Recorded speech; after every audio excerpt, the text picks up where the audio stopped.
You are in the market for a VR headset. Should you get the Quest 2 or the Quest 3? What are the differences and why do you need a MetaQuest 3? We'll also talk about accessories, my favorite games, and a few tips and tricks regarding the headset. You're watching Bringhurst VR.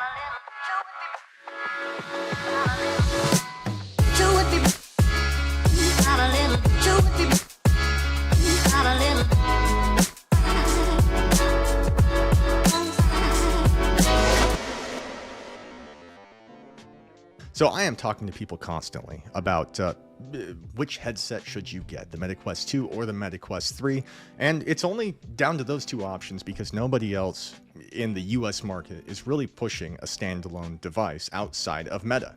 And chances are you're here because you're interested in standalone as opposed to PCVR, which if you have a gaming ready PC, the Quest 3 will work fine with PCVR wirelessly. With the advent of the AV1 codec and the updates to virtual desktop, it is seamless with very few artifacts. It works fine for me every time. Now I'm going to tell you right now, don't get the MetaQuest 2. Don't do it. The MetaQuest 2 can be had for as low as like $150 on eBay, and it's still not worth it. It is antiquated. It is dated. The pass-through is terrible. I used it the other day, and it was just unusable. The MetaQuest 3 is better in every way. It's got a depth sensor, which is not being put to great use right now, but it will down the line. It's lighter. It's got higher resolution. It's more powerful with the updated chipset, and I know it's $500. I know it is. I know that's a lot of money to a lot of people. I get it. But it doesn't change the fact that you buy a Quest 2 right now for say $200. You want to sell it 6 months from now. It is only depreciating in price every single day. And by the time you want to sell it, you'll get like $80 for it. Just stop and save up for a MetaQuest 3. I promise it's better. I promise it's worth it. And it's getting better every day, whereas the Quest 2 is on the way out. They've already begun, targeting games toward the Quest 3. Just the other day, they said they're ending support for the MetaQuest 1. We're only a couple of years away from that happening to the MetaQuest 2. Don't get on that bandwagon. Don't do it. Get the Quest 3, and you'll find that the head strap sucks. The MetaQuest 3 head strap is god awful. Don't do it. Don't do it. Get yourself a BoboVR S3 Pro. I don't get anything from them if you buy it. Those people barely talk to me, but it is the best solution. You know why it's the best solution? Because I am all about the all-in-one solutions. I don't want cables. I don't want to plug in my headset. I don't want headphone cables dangling. I don't want to plug in a battery. I don't want to plug in anything. And so this all-in-one solution is the answer. Pop it off, pop it on, press this, turns on the fan, which sucks in air, blows it down your face. Make no mistake, that is to prevent the lenses fogging up. And that's another thing. The MetaQuest 3 has pancake lenses, whereas the Quest 2 are Fresnel. And you might think, oh, well, they're fine. I've used the Quest 2. I didn't have a problem. But you're wrong. The Quest 3 is better. The sweet spot is enormous. It's just better. Because this puts all the weight on your forehead, this essentially hovers in front of your face. It is just hanging there. But if you look at this, these are not part of it. From the Vive Cosmos, I'll put a link for these in the description, and we'll talk more about that in a second. My favorite games on the MetaQuest 3 are as follows: Beat Saber, Synth Riders, Pistol Whip, Super Hot, Onward, Contractors, Pavlov, Death Lap, Lies Beneath, Open Brush, previously Tilt Brush, Racket NX, and Asgard's Wrath 2. All of those are deserving of your attention. If we're talking about standalone Quest on the MetaQuest 3, those are my favorites. And of those, I will say that Lies Beneath, if you're into horror games, that'll scratch that itch. It's very well done, considering the limitations of the standalone platform. They make great use of the limited textures. It's got a pretty twisted theme. It's scary at times, and I love the story. Now, as far as PCVR goes, if you're here for PCVR, I'll tell you right now, you don't need a plug. You don't need a cable. Virtual desktop is your friend. Just use the Quest 3 alongside the AV1 codec. Make sure your computer's drivers are up to date. I have very, very little latency. I have very little artifacts, and using PCVR just opens up, diminishes the screen door effect. But if you want that minimal screen door effect on the standalone Quest, you can have it as well without PCVR. The Quest 3, just like the Quest 2, is limited in some ways. Because there are so many games to be had, Meta doesn't want it to be this Wild West open world thing where anyone can ask anything of the headset. They don't want one game to be so demanding and high quality that it just crashes the headset. So they find a resolution that seems to work well across the board, but that means that there's some fuzziness to it. And you can unlock that. You can get the resolution that you want on a game-by-game basis. You can tweak it to your liking by using the Quest Games Optimizer, which is something like $10. I'll put a link for that in the description. But games on PCVR. I have been playing a lot of games, and I have made a couple of videos featuring, my favorite games on PCVR. I'm not going to get into it again, but I'm going to tell you right now, the game I'm playing the most is Vertigo 2. I am having a blast with this. I hadn't beaten it originally. I got to like level 6 and then I got distracted with other things, but now I'm on level 11. I'm still working my way through it, but it is just every time you think that you're done, that you think, wow, this world is so big, you climb into a hole and come out the other end to something even bigger. And so much praise needs to go to this developer. Who I'm sure he's got people helping him. But as I understand it, this guy's just working around the clock, almost by himself, just building this from the ground up. It's impressive. And the game I'm looking forward to the most, they are remaking Wanderer. That's right. They're rebuilding it, remaking it from the ground up with all new physics, new textures. It looks so good. I'm playing some of this for you right now so you can see it, but I'm not doing the audio because I don't want some kind of a copyright strike against me. So we've gone over headphones and, my preferred head strap solution, but there's other things we can get into. We could talk about controller grips. We could talk about gun stocks. We can talk about haptic devices for further immersion. We can talk about golfing. There's so much that there's so much to go over. Let's do it. Let's start with controller grips. In my mind, you have two solutions. Two options. The first is from ProTube. Pro grips, as I think they're called, are my favorites as far as comfort goes. They slip in, they slip out. The grip on them feels great. There's an enormous pad that goes over the back of your hand, which is just satisfying. It feels good holding it. For Beat Saber, it's fantastic. Just the way they hold on to my hands. I like it a lot. That's my favorite.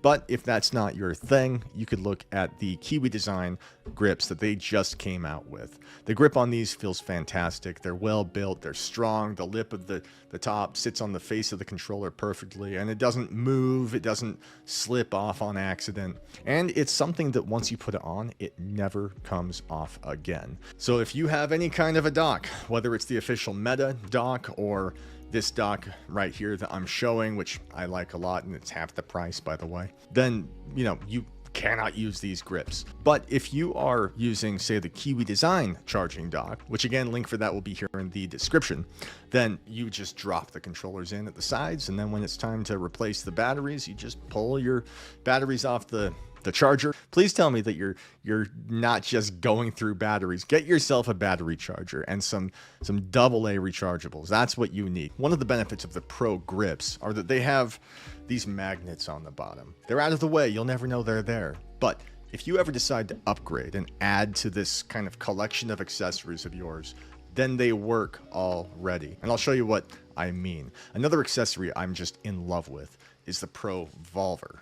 Now, this front piece comes off right here so that, it's just going to be a pistol. But if you want that front piece on there, then suddenly it's a gun stock. Use it for shotguns, SMGs, whatever you need. This thing is so short that it works with every gun inside of Population 1. It works on Standalone Quest. It works in PCVR.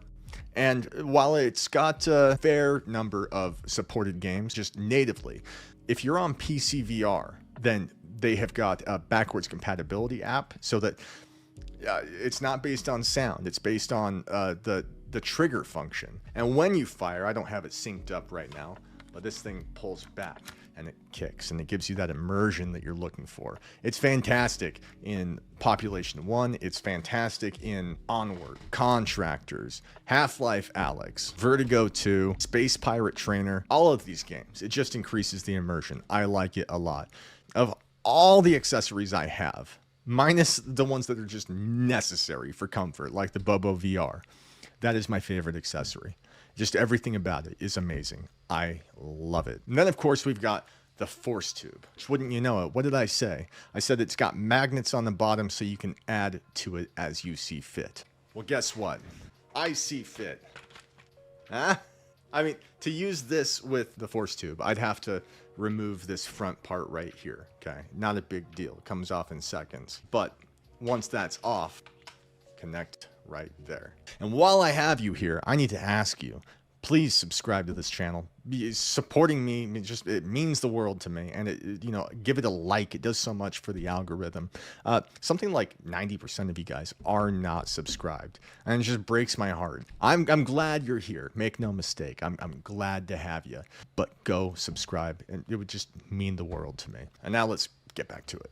Another device that has just made my immersion that much better is the bHaptics Tactsuit. There's a video of this as well in the description if you want to go learn more about that. But all you need to know right now, for the sake of this episode, is it is not a Wooger vest. It does not just reply with vibration based on what it's hearing. It is actually synced up to the game that you're using on Standalone, on PCVR. It works for both. It's got a huge library of compatible games. It is immersive, and it works in a way such that when you get shot, you know from what direction you got shot, you know where they shot you. In Half-Life Alyx, you drop something down your back, you feel it slide down your back. The Wooger vest cannot do that. The Tactsuit can. And again, I don't get a penny from them if you go by that. I just think it's an amazing device. I love it. Now, I touched on it a little bit, but I want to really delve in and nail it down. The docks. There are 3 docks, to my mind, that are worth looking at. The first one is the one by MetaQuest. It is just their official dock. It works very well. You cannot charge a controller with it if you have grips on, so you'll have to take grips off every single time unless you're using Meta's standard controller grips, which are built into the door of the battery compartment. But I don't like those. I just don't. I'm sorry. They're too thin. They're too cheap. I don't like it. You know what I like. That is the best dock in my opinion. But it's $130. My God, it's so expensive. I don't know where that money's going. And so a cheaper solution would be this dock by Gruoiza. I still don't know how to pronounce it, but it's nearly half the price, at least as of the last time I looked at it. It works similar to it, except it takes some special AA batteries, which they provide you, and it charges them right there on the dock. I think it's worth looking at. And the last one is going to be Kiwi Design. They offer a dock that charges the headset. It won't charge the controllers. You just drop the controllers in, but it's an RGB solution that looks really good. And, while if you're going to use that dock, which I can recommend, I like that dock, you have to use the Kiwi Design head strap or another head strap that doesn't, plug in with a battery device. In other words, that docking system, if you want to use a third-party battery head strap that plugs into the side of the MetaQuest, the only one that you can use with that dock is the one provided by Kiwi. And it works fine. It's not the design I like the most. We got that out of the way. It is well designed. It looks cool. It's worth looking at if that's your thing. So what have we talked about? We talked about why you should get the Quest 3 over the Quest 2. We talked about the best head strap, in my opinion, the best controller grips, the docks that are available to you. We've talked about my favorite gun stock. We've talked about some haptic devices. We've talked about games, not the newest games. I only want to talk about the games that I am intimately familiar with. And truthfully, I am behind. So if there's a new game beyond Asgard's Wrath 2, then I'm not saying don't go get it. I'm just saying I haven't used it yet. But these other games I listed are tried and true. I've spent hours and hours in each of them, and they are worth your time and money. Now, you'll find other battery solutions outside of a head strap, such as this guy right here from a company called Zyber. And the way this works is you just drop it over there, just like that. It comes with a battery compartment that pops out just like that. And they supply you with a second battery that you can pop in just like that. And you take a cable, plug it in here, bring it up to the headset, and you have power on the go. This also charges phones and everything else that you might want. Problem with it, in my mind, is what did I say? I hate cables. Why are cables such a thing? And so it's not something I typically recommend. I'll put this in the description if you want it, but it's, I don't know. I'm an all-in-one kind of guy. I want an all-in-one solution. That's what I'm about. If you want an all-in-one solution with the best standalone headset there is that works phenomenal with PCVR, this is it. Last thing I want to touch on, version 64 on the MetaQuest 3. A lot of people have been talking about improved pass-through quality. I got the version 64 this morning, and I've been playing with it all day, doing my tests. Here's some footage of me using the phone on version 63, looking at this menu here. And here is footage with version 64, looking at the same phone, same screen. There is less grain, noticeably, and I can see it better. This particular menu is not ideal for this test. The black background and white letters, it's kind of... it's just the nature of what it's doing there is going to be a little more blown out. But if you look at this footage, I can clearly see my phone from any distance away. And previously, that would have been blown out to hell. So I can confirm that version 64 brought massive improvements to pass through. Improvements I didn't think we'd see as a limitation of the cameras. But I mean, I had done a video previously on, you know, resetting the headset in the hopes of recalibrating the cameras or whatever. And I saw some improvement there. A lot of people saw some improvement, but here officially we have the improved pass through. It's not perfect. It's still got the warping, but I can see my phone. I can see my computer much better. I can read text messages, but I thought I'd share that with you guys. You know, it's impressive. I'm glad to have it, and it's pretty cool. So now, if you've come this far, I hope that you stick around and subscribe, because the next video I make is going to be featuring a pretty cool accessory regarding comfort. I can't talk about it yet, but it's something that I am deeply excited for, and I can't wait to share it with you guys. It's new. It's something that was previously only available on a very high-end, expensive headset, and it's coming to the Quest. So I want to talk about that. I hope you guys subscribe. Check that out. It's the next video I upload. Thank you to my Patreon subscribers and my YouTube members. I really appreciate you. Thank you for being here. If you have any questions, hit me up in the comments or find me on Discord. I'll try to answer whatever you got. You guys have been watching BoboVR VR.